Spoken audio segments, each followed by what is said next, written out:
بسم اللہ الرحمن الرحیم وَيُخَرَّجُ مِنْهُ الْحُكْمُ فِي مَسْأَلَةِ الِاسْتِيلَاءِ وَحُكْمُ ثُبُوتِ الْمِلْكِ لِلتَّاجِرِ بِالشِّرَاءِ۔ ما سبق میں اشارۃ النص کی تعریف کر چکا ہوں اور ایک مثال کے ذریعے سے اشارۃ النص کی تشریح بھی کر چکا ہوں۔ تو پھر سے آپ اشارۃ النص کی تعریف سن لو تو یہ بات سمجھ میں آئے گی، نہیں تو دقت ہوگی۔ اشارۃ النص یعنی استدلال بے اشارۃ النص، مستدل کا ایک حکم پر، مستدل سمجھ رہے ہو؟ دلیل پکڑنے والا جو دلیل لا رہا ہے، ہاں سمجھ رہے ہیں؟ مستدل کا ایک حکم پر، حکم بولو، معنی بولو، مفہوم بولو، مراد بولو، ایک ہی چیز ہے۔ تو مستدل کا ایک معنی اور ایک حکم پر استدلال کرنا نص کے لفظ سے، نص قرآنی کے لفظ سے، بات سمجھ رہے ہیں؟ درحالے کہ لفظ اس معنی کے لیے لایا نہ گیا ہو، یہ ہے استدلال بے اشارت النص۔ اور وہ معنی یا وہ حکم جس پر استدلال کر رہا ہے نص کے لفظ سے، درحالے کہ نص کا لفظ اس معنی کے لیے لایا نہیں کیا ہے، اسے کہیں گے کہ یہ وہ معنی ہے جو اشارۃ النص سے ثابت ہے۔ جیسے اللہ تعالیٰ کا قول وَلِلْفُقَرَاءِ الْمُهَاجِرِينَ الَّذِينَ أُخْرِجُوا مِنْ دِيَارِهِمْ، عبارت النص کو بیان کر چکا ہوں، اس کو نہیں لیتا۔ تو نص کا ایک لفظ فقراء ہے نا، نص میں ایک لفظ کیا ہے؟ فقراء۔ فقراء سے استدلال کرنا مستدل کا یعنی استدلال کرنے والے کا لفظ فقراء سے استدلال کرنا اس بات پر کہ کافر کا مسلم کے مال پہ غالب آنا،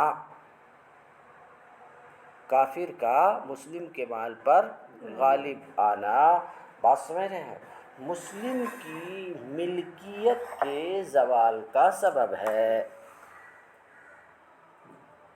اس سے اس بات کے اوپر استدلال کرنا، یہ استدلال بے اشارت النص ہے۔ سمجھ رہے ہو؟ تو یہ معنی کہ کافر مسلم کے مال پر غالب آ جائے تو مسلم کی ملکیت ختم ہو جاتی ہے، اس معنی پر اللہ تعالیٰ کے قول للفقراء سے استدلال، یہ استدلال بے اشارت النص ہے اور یہ معنی اشارت النص سے ثابت ہے۔ سمجھ رہے ہیں؟ اور یہ نص الدال بے اشارت النص ہے اس معنی پر کہ کافر کا غلبہ مسلم کے مال پر مسلم کی ملکیت کے زوال کا سبب ہے۔ یہ تو اتنی سی وہ بات ہے جو کل کے سبق میں ہم بیان کر چکے ہیں، ٹھیک ہے؟ اب یہیں پر رک کر کے آخری بات جو میں بولا وہ یہ کہ اشارت النص سے یہ بات ثابت ہوئی،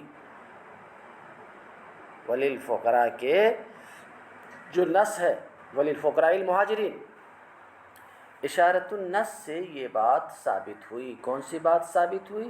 کہ کافر کا غلبہ سمجھ رہے ہو؟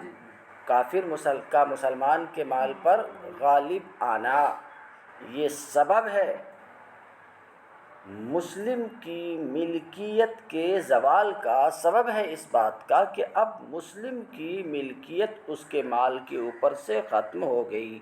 بات سمجھ رہے؟ تو یہ تو اشارت النص سے ثابت ہے، یہ اشارت النص۔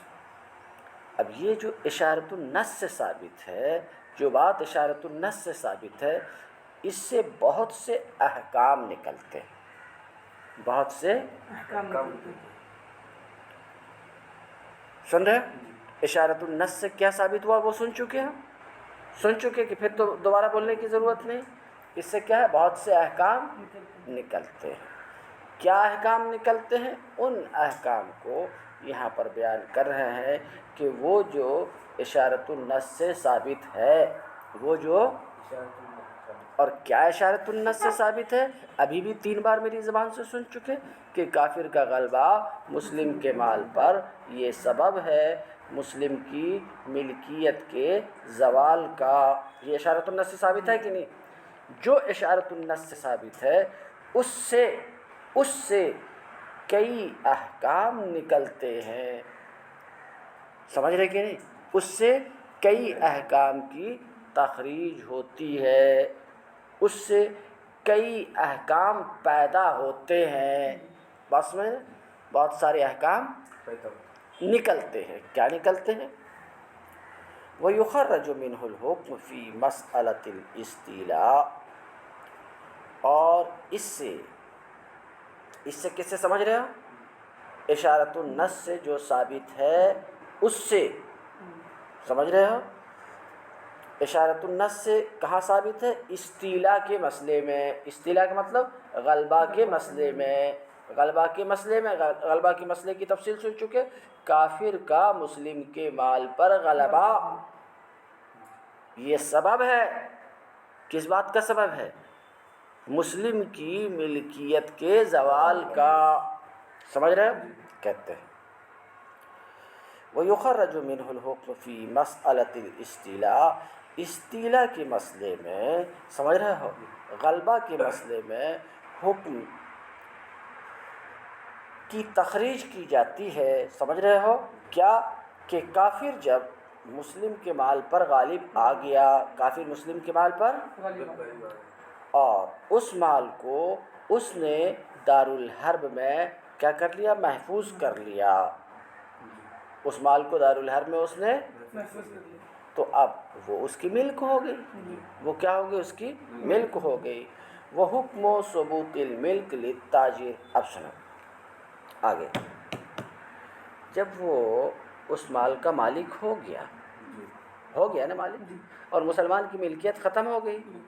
اب جب وہ مالک ہو گیا، تم جب کسی چیز کسی مال کے مالک ہو اور تم اپنا مال کسی سے بیچ دو، کوئی تمہارا مال خرید لے تو دوسرے کا خریدنا صحیح ہے کہ نہیں جی؟ مال تمہارا اپنا ہے اور تم اسے بیچ رہے ہو، اور کوئی شخص اس مال کو خریدے تو خریدار کی خریداری صحیح ہے کہ نہیں؟ بولو با، تمہارا بیچنا صحیح ہے کہ نہیں؟ کیونکہ تمہارا اپنا مال ہے۔ تو جب کافر مال کا مالک ہو گیا، بات سمجھ رہے، تو کافر کا اس مال کو بیچنا صحیح ہے اور تاجر کا اس کو خریدنا صحیح ہے۔ پھر خرید کر کے وہ جو چاہے کا مطلب خرید کر کے پھر بیچنا، یا اپنے کسی رشتہ دار کو دے دینا یا کسی اجنبی کو دے دینا، یہ سب درست ہے کہ نہیں؟ بولو با، یہ سب درست ہے؟ یہ سب درست ہے۔ اگر مال میں باندی تھی تو اب کافر اس باندی کا مالک ہوا، مالک نے تاجر کے ہاتھ میں بیچ دیا، کسی کے ہاتھ میں بھی بیچ دیا، تو خریدنے والا اس کا مالک ہوا، تو اس سے فائدہ اٹھانے کا بھی مالک رہے گا۔ یہ سارے احکام اس سے نکلتے ہیں، بس میرے ہاں۔ اسی طریقے سے اس سے یہ حکم بھی نکلتا ہے کہ کافر تو مالک ہو گیا، مگر پھر کافر سے مسلم کی جنگ ہوئی، اور جنگ میں مسلمان غالب آئے اور وہ مال حاصل کر لیے۔ اب وہ مال حاصل کر لیے، ذرا بات سمجھو، تو وہ مال کہ اب وہ مالک نہیں رہیں گے جو پہلے مالک تھے، اب وہ غنیمت بن جائے گی۔ نہیں سمجھا ہماری بات؟ ارے مال چھوڑ کر کے گئے تھے، کافر مالک ہو گئے، تو جب کافر مالک ہو گئے تھے تو بیچ دیتے، تو بیچنا جائز تھا کہ نہیں؟ پھر دوبارہ جنگ ہوئی، چھوڑ کر کے چلے گئے، جنگ ہوئی، کس سے؟ کافر سے۔ اور مسلمان جنگ میں ایک مسلم نہیں رہتا، بہت سے مسلمان رہتے ہیں۔ جنگ میں مسلمانوں کو فتح ہوئی اور وہ سب مال مسلمانوں کے ہاتھ آ گئے۔ مسلمانوں کے ہاتھ مال آ گئے تو یہ پورے مسلمان کا مال ہوگا، یہ مال غنیمت ہے، یہ خاص اسی آدمی کا نہیں ہوگا جس کا پہلے مال تھا، ہے کہ نہیں؟ جس کا پہلے مال تھا اسی کا نہیں ہوگا، بلکہ یہ مسلمانوں کے لیے مال غنیمت ہے۔ یہ سارے احکام نکلتے ہیں، یہ سارے احکام نکلتے ہیں، متفرع ہوتے ہیں، اسی سے جو اشارۃ النص سے ثابت ہے، اور اشارۃ النص سے کیا ثابت ہے کہ کافر کا غلبہ مسلمان کے مال پر سبب ہے، سمجھ رہے ہیں، ملکیت کے زوال کا، یعنی مسلمان کی ملکیت کے زوال کا۔ تو اشارۃ النص سے جو بات ثابت ہے اس سے بہت سے احکام نکل رہے ہیں کہ نہیں؟ یہ احکام نکل رہے ہیں۔ اب ترجمہ دیکھو، کہتے ہیں اور اسی سے یہ حکم نکلتا ہے، حکم و ثبوت الملک للتاجر، اشارۃ النص سے جو ثابت ہے، اشارۃ النص سے جو ثابت ہے اس سے نکلتا، اس سے تخریج کی جاتی ہے، اس سے استنباط کیا جاتا ہے، استنباط اخذ کرنا، نکالنا، اس سے نکلتا ہے یہ حکم۔ کون سا حکم؟ کہ تاجر کے لیے ملک ثابت ہوگا، تاجر کے لیے تاجر کے لیے ملک ثابت ہوگا، یعنی تاجر مالک ہو جائے گا، تاجر اسی مال کا جس میں گفتگو ہو رہی ہے، کس کی وجہ سے؟ بالشراء، خریدنے کی وجہ سے۔ یہ سمجھ کے آگے ہم بڑھیں، منہم، ان سے، کفار سے، ٹھیک ہے؟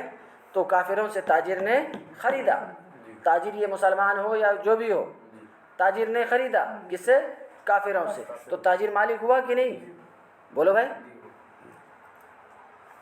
وتصرفاتہ، اور اسی سے اس کے تصرفات کی بھی تخریج ہوتی ہے، تخریج ہوتی، اسی سے یہ حکم بھی نکلتا ہے کہ تاجر کے تصرفات درست ہیں۔ تصرفات مثلاً تاجر نے خرید کر کے مالک ہو گیا، اب مالک ہو گیا تو تاجر کیا تصرف کر سکتا ہے؟ وہ خود بیچ سکتا ہے، وہ کسی کو دے سکتا ہے، کسی کو ہبہ کر سکتا ہے، کسی کو مالک بنا سکتا ہے، خود استعمال کر سکتا ہے، یہ سب کچھ تاجر کر سکتا ہے کہ نہیں؟ تو اب تاجر کا یہ سب کچھ کرنا درست ہے، کہتے ہیں وتصرفاتہ، اور اسی سے تخریج ہوتی ہے، اسی سے یہ بات بھی نکلتی ہے کہ تاجر کے تصرفات درست ہیں۔ تاجر کے تصرفات کیا؟ یعنی بیع، بیچنا، تاجر کا اس کو بیچنا، والہبا، اور کسی کو دینا، سمجھ رہے ہیں، والاعتاق، اور آزاد کرنا اگر وہ مال کوئی غلام یا باندھی تھی، سمجھ رہے ہیں۔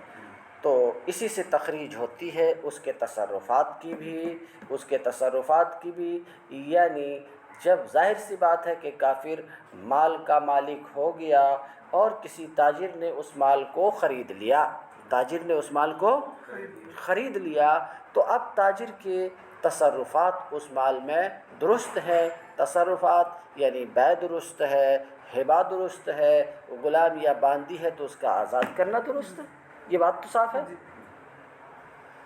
آگے وہ حکم و ثبوت الاستغنام، اور اسی سے یہ حکم بھی ثابت ہوتا ہے، یہ حکم بھی نکلتا ہے، اسی سے یہ حکم بھی نکلتا ہے کہ استغنام ثابت ہوگا، اس کو غنیمت بنایا جانا ثابت ہوگا۔ کیا تفصیل ہے؟ تفصیل وہ ہے جو ابھی میں بتا چکا کہ پھر مسلمان کی جنگ ہوئی اور اس کے قبضے میں وہ مال آ گئے، تو اب وہ مال مال غنیمت ہوگا، وہ مال کیا ہوگا؟ مال غنیمت ہوگا۔ وثبوت الملک للغازی، اور غازی کے لیے ملک کیا ہوگا؟ ثابت ہوگا، ٹھیک ہے؟ جس نے جو جنگ کیا ہے اور جنگ کرنے کے نتیجے میں اس کے حصے میں وہ مال آیا، تو اب وہ اس مال کا مالک ہو جائے گا، سمجھ رہے ہیں؟ اس مال کا مالک ہو جائے۔ پہلے جو مالک تھا وہ اس مال کو اس سے لے نہیں سکے گا، سمجھ رہے ہیں؟ وثبوت الملک للغازی وعجز الملک عن انتزاعہ من یدہ، اور پرانا مالک جو ہوگا اس کے ہاتھ سے لینے سے عاجز ہو جائے گا، لے نہیں سکے گا۔ بات سمجھ گئے؟ آگے بڑھائیں۔ وتفریعاتہ، اور اس سے اس کی تفریعات بھی نکلتی ہیں۔ مثلا غازی ہے، غازی کے حصے میں وہ مال آ گیا، تو جو پرانا مالک تھا وہ اس مال کو لے سکے گا؟ نہیں لے سکے گا. بات سمجھ رہے کہ نہیں؟ اچھا، غازی کے حصے میں اب اگر وہ مال باندھی تھی، وہ مال باندھی تھی اور وہ باندھی غازی کے حصے میں آئی، تو پرانا مالک اب اس باندھی سے عاجز ہوگا، یعنی اس کی ملکیت نہیں ہوگی، اس سے فائدہ نہیں اٹھا سکے گا. ہاں، اب غازی جس کے پاس یہ باندھی آئی ہے اس کے لیے اس میں تصرف جائز ہوگا، چاہے خدمت لے، چاہے اسے بیچے، چاہے اور طریقے، جس طریقے سے باندھی کا استعمال جائز ہے ان تمام طریقے سے اسے استعمال کر سکتا ہے. مگر یہ غازی تو کر سکتا ہے، پرانا مالک وہ تفریعات ہو اور اس کی تفریعات.